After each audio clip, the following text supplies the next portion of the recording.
എല്ലാ മസ്നവി പ്രേമികൾക്കായിട്ടും സമർപ്പിക്കുന്നു. ഇതൊരു കവിതയല്ല, ഇത് ആത്മാവിൻ്റെ ഒരു വിളിയാണ്. മൗലാന റൂമി തങ്ങൾ മസ്നവിയിലൂടെ പറഞ്ഞ ഏതാനും വരികൾ വേർപാടിൻ്റെ വേദനയും മടങ്ങിപ്പോകാനുള്ള വിളിയുമാണ്. ബിഷ്ണു അസ്നെ ചൂൻ ഹിക്കായത്ത് മീ കുനത് അസ് ജുദായിഹ ഷിക്കായത്ത് മീ കുനത് കസ്നയിസ്ഥാൻ താമറ ബരീദ് അന്ത് അസ്നഫീറം മർദോസൻ നാലീദ് അന്ത്. വളരെ ആഴമേറിയ ഒരുപാട് നിധികൾ ഒളിഞ്ഞിരിക്കുന്ന അത്യപൂർവമായ രചിച്ചിട്ടുള്ള വരികളാണിവ. ഇതിൽ മസ്നവിയുടെ ആത്മസത്ത അടങ്ങിയിരിക്കുന്നു. വിഷ്ണു എന്നത് നിങ്ങൾ കേൾക്കൂ എന്നാണ് അസ്നയെ പുല്ലാങ്കുഴലിന്. ഇവിടെ നെയ് എന്നുദ്ദേശിക്കുന്നത് പുല്ലാങ്കുഴൽ അഥവാ ഓടക്കുഴലുന്നത്. ചൂൻ ഹിക്കായത്ത് മീ കുനത്, അത് പറയുന്നത് കേൾക്കൂ, എങ്ങനെയാണ് അത് കഥ പറയുന്നത് എന്ന്. അസ് ജുദായിഹ, അതിൻ്റെ വിരഹത്തിൻ്റെ വേർപാടിൻ്റെ അതിൻ്റെ ഏകാന്തതയുടെ കഥ ഒന്ന് കേൾക്കൂ എന്നാണ് ഇതിലൂടെ പറയുന്നത്. ഷിക്കായത്ത് മീ കുനത്, അതിൻ്റെ വേർപാടിൻ്റെ, അത് വിട്ടുമാറിയതിൻ്റെ, വെട്ടിമാറ്റിയതിൻ്റെ വിലാപം നിങ്ങൾ കേൾക്കുന്നില്ലേ? നിങ്ങളൊന്ന് കേൾക്കൂ എന്നാണ് പറയുന്നത്. കസ്നയിസ്ഥാൻ താമറ ബബരീദ് അന്ത്, ഏതുപോലെയാണ് നീ വന്ന സ്ഥലത്ത് നിന്ന് ഇതിൽ ആ പുല്ലാങ്കുഴൽ വേർപെട്ട ആ സ്ഥലത്തെ ആ മുള്ളാം കുഴലിൻ്റെ സ്ഥാനത്തെയാണ് ഇത്രയും നാളായിട്ട് വേർപെട്ട് നിൽക്കുന്നത് എന്നുള്ളത്. ആ വേർപാട് നിങ്ങളൊന്ന് കേൾക്കൂ എന്നാണ് പറയുന്നത്. അസ് നഫീറം മർദോസൻ നാലീദ് അന്ത്, അതിൻ്റെ ആ ഹൃദയ വിലപനം ഇല്ലേ, അതാണ് ഓരോ മനുഷ്യൻ്റെയും മിഴിനീരിൽ തെളിഞ്ഞു വരുന്നത്. വിരഹത്തിൻ്റെ വിലാപമാണ് ഈ വരിയിലൂടെ നമ്മളെ കാണിക്കുന്നത്. ഓരോ മനുഷ്യൻ്റെയും മിഴിനീരിൽ തെളിഞ്ഞു വരുന്ന ആ ഒരു വിരഹത്തിൻ്റെ വിലാപമാണ്. ഇതിനെ നമ്മുടെ ഭാഷയിലേക്ക് മാറ്റുന്നുണ്ടെങ്കിൽ ഇങ്ങനെയും നമുക്ക് പറയാം. ആ പുല്ലാങ്കുഴലിൻ്റെ വിരഹഗീതികൾ കേൾക്കുമോ? നീ കേൾക്കുന്നില്ലേ? നീ കേൾക്കൂ ആ പുല്ലാങ്കുഴലിൻ്റെ വിരഹഗീതികൾ. ഹൃദയസ്വരങ്ങൾ ഉതിർക്കുമതിൻ്റെ ആത്മവിലാപനം. ഹൃദയ സ്വരങ്ങൾ ഉതിർക്കും അതിൻ്റെ ആത്മവിലപനം. തീരാത്ത ഹൃദയ നോവിൽ വിതമ്പലാണ് മുളങ്കാട്ടിൽ നിന്നും വേർപെട്ട പുല്ലാങ്കുഴലിൻ്റെ പാട്ട്. തീരാത്ത ഹൃദയ നോവിൽ വിതുമ്പലാണ് മുളങ്കാട്ടിൽ നിന്നും വേർപെട്ട പുല്ലാങ്കുഴലിൻ്റെ പാട്ട്. മുളങ്കാട്ടിൽ നിന്നും വേർപെട്ട പുല്ലാങ്കുഴലിൻ്റെ പാട്ട്. ആ തത്വവേദനയാണ് ഓരോ മനുഷ്യൻ്റെയും മിഴിനീരിൽ ഉപ്പായി കിനിയുന്നത്. ആ തത്വവേദനയാണ് ഓരോ സ്ത്രീ പുരുഷന്മാരുടെയും മിഴിനീരിൽ ഉപ്പായി കിനിയുന്നത്.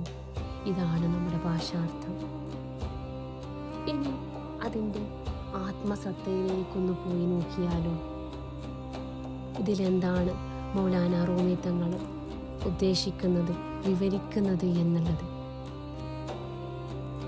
ബിഷ്ണു അസ്നെ ചൂൻ ഹിക്കായത്ത് മീ കുനത്, നീ പറയുന്നത് കേൾക്കൂ. റൂമി തങ്ങൾ ആദ്യം തന്നെ നമ്മളെ കേൾക്കാനാണ് ക്ഷണിക്കുന്നുള്ളത്. ഇത് സാധാരണ കേൾവിയല്ല, ഉൾക്കാത് കൊണ്ടുള്ള ഒരു കേൾക്കലാണ് ഉദ്ദേശിക്കുന്നത്.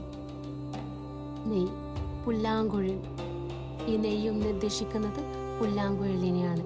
ഇവിടെ മനുഷ്യാത്മാവിൻ്റെ പ്രതീകത്തെയാണ് ഉദ്ദേശിക്കുന്നത്. ആത്മാവ് തൻ്റെ ആഴത്തിലുള്ള കഥ പറയാൻ തുടങ്ങുന്നു. ഇതിലൂടെ നമ്മളെ പഠിപ്പിക്കുന്നത് സത്യം ശബ്ദത്തിലല്ല ശ്രദ്ധയിൽ ആണെന്നാണ്. അസ് ജുദായിഹ ഷിക്കായത്ത് മീ കുനത്, അത് വേർപാടിൻ്റെ വേദനയെക്കുറിച്ച് പരാതി പറയുന്നുണ്ട്. നീ ശബ്ദിക്കുന്നത് തന്നെ ഒരു വേർപാടിൻ്റെ ഫലമാണ്. അതുപോലെ ഓരോ മനുഷ്യൻ്റെ കരച്ചിലുകളിലും അവൻ്റെ ആത്മീയ വേർപാടിൻ്റെ ശബ്ദങ്ങളാണ്. നമ്മുടെ ഉള്ളിലെ വേദനകൾ അള്ളാഹുവിൽ നിന്ന് അകന്നതിൻ്റെ ഒരു ഓർമ്മകളായിട്ടാണ് ഇതിലൂടെ പറയുന്നത്. കസ്നയിസ്ഥാൻ താമറ ബവരീദ് അന്ത്, നെയ്ത്തോട്ടത്തിൽ നിന്ന് എന്നെ വേർപ്പെടുത്തിയത് മുതൽ, ആ മുളങ്കാട്ടിൽ നിന്ന് വെട്ടിമാറ്റിയത് മുതൽ. ഇതിൽ നെയ്ത്തോട്ടം എന്ന് ഉദ്ദേശിക്കുന്നത് മുളങ്കാടാണ്. അതിനെ നമ്മുടെ ആത്മീയമായി പറയുകയാണെങ്കിൽ ആത്മീയ ഉറവിടമാണ് വെട്ടിമാറ്റിയത് എന്ന് ഉദ്ദേശിക്കുന്നത്. ആത്മീയ ഉറവിടത്തിൽ നിന്ന് ഭൗതിക ലോകത്തേക്കുള്ള ആ ഒരു വരവാണ്. ഇത് മനുഷ്യാത്മാവിൻ്റെ ജന്മത്തെ സൂചിപ്പിക്കുന്നു. നമ്മൾ ഓരോരുത്തരും ഒരു മഹത്തായ ഉറവിടത്തിൽ നിന്നാണ് വേർപെട്ട് വന്നിട്ടുള്ളത്. അസ്നഫീറം മർദോ വസൻ നാലീദ് അന്ത്. എൻ്റെ നിലവിളിയിൽ പുരുഷനും സ്ത്രീയും വിലപിച്ചിട്ടുണ്ട്.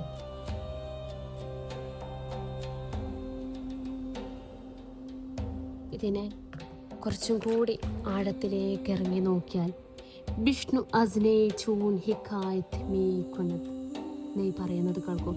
ഇതൊരു ആഹ്വാനമല്ല, ഇതൊരു ദീക്ഷയാണ്. റൂമി തങ്ങൾ പറയുന്നുണ്ട്, സത്യം വായിച്ചു മനസ്സിലാക്കാൻ കഴിയില്ല, അത് കേൾക്കണം. നീ ഇവിടെ ശുദ്ധീകരിക്കപ്പെട്ട ആത്മാവാണ്. അകത്ത് പൊള്ളയാക്കിയാൽ മാത്രമേ ദൈവശ്വാസം നഫ്സി റഹ്മാനി അതുവഴി ഒഴുകാൻ കഴിയുള്ളൂ. ഇതിലൂടെ സൂചിപ്പിക്കുന്നത് നീ ശൂന്യമാകുമ്പോഴാണ് സത്യം നിന്നിലൂടെ സംസാരിക്കുന്നത്. അത് വേർപാടിനുള്ള വേദന പറയുന്നുണ്ട്. അത് വേർപാടുകളുടെ വേദനകളെയാണ് സൂചിപ്പിക്കുന്നത്. ഇത് പരാതിയല്ല, സ്മരണയാണ്. വേദന ഉണ്ടാക്കുന്നത് നമ്മൾ എവിടെ നിന്നാണ് വന്നത്, ആത്മാവ് ഓർക്കുന്നതിലാണ്. ഈ വേർപാട് അള്ളാഹുവിൽ നിന്നുള്ള അകൽച്ചയല്ല, അള്ളാഹുവിൻ്റെ സാന്നിധ്യം മറന്ന ഒരവസ്ഥയെയാണ് സൂചിപ്പിക്കുന്നത്. വേദന നിന്റെ ശത്രുവല്ല, അത് നിന്നെ വീട്ടിലേക്ക് വിളിക്കുന്ന ഒരു ശബ്ദമാണ്. അടുത്തതായിട്ട് പറയുന്നത് നെയ്ത്തോട്ടത്തിൽ നിന്ന് നിന്നെ വെട്ടിമാറ്റിയതു മുതൽ. നെയ്ത്തോട്ടം എന്നുള്ളത് ഞാനും അവനും വേർതിരിവില്ലാത്തൊരു സ്ഥിതി, അതായത് അദ്വൈത്വ അവസ്ഥയാണ്. വെട്ടിമാറ്റൽ എന്നുദ്ദേശിക്കുന്നത് ഞാൻ എന്ന ബോധത്തിന്റെ ജനനം. എവിടെയാണ് അഹങ്കാരം, നഫ്സ് ആരംഭിക്കുന്നത്? നീ, ഞാൻ എന്ന് പറഞ്ഞ നിമിഷം മുതൽ വേദന ആരംഭിച്ചു.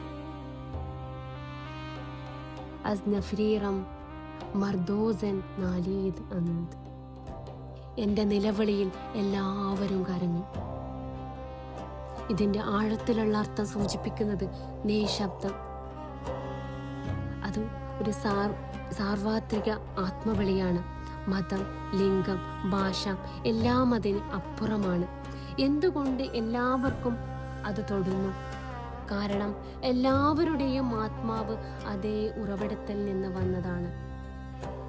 നിനക്ക് തൊടുന്ന സത്യം എല്ലാവർക്കും തൊടുന്നതായിരിക്കും. ഇതിൻ്റെ ഒരു സാരം, ഇതിൻ്റെ ഒരു എസെൻസ് എന്ന് പറയുന്നത് മസ്നവിയുടെ തുടക്കം തന്നെ പറയുന്നുണ്ട്. വേദന എന്ന് പറയുന്നത് വേർപാടാണ്. വേർപാടെന്ന് പറയുന്നത് സ്മരണയാണ്. സ്മരണ എന്ന് പറയുന്നത് മടങ്ങി പോകാനുള്ള ഒരു വഴിയാണ്. ഇത്രയും ഒരു ആഴത്തിലുള്ള ആ ഒരു നിധികൾ ഒളിഞ്ഞിരിക്കുന്ന അത്യപൂർവമായിട്ട് രചിച്ചിട്ടുള്ള വെറും ഒരു 4 വരികളിലൂടെ ഇത്രയും അധികം അർത്ഥങ്ങൾ കൊള്ളുന്നുണ്ടെങ്കിൽ എന്തുകൊണ്ട് ഇതിൻ്റെ ബാക്കിയും നമുക്ക് കേട്ടുകൂടാ?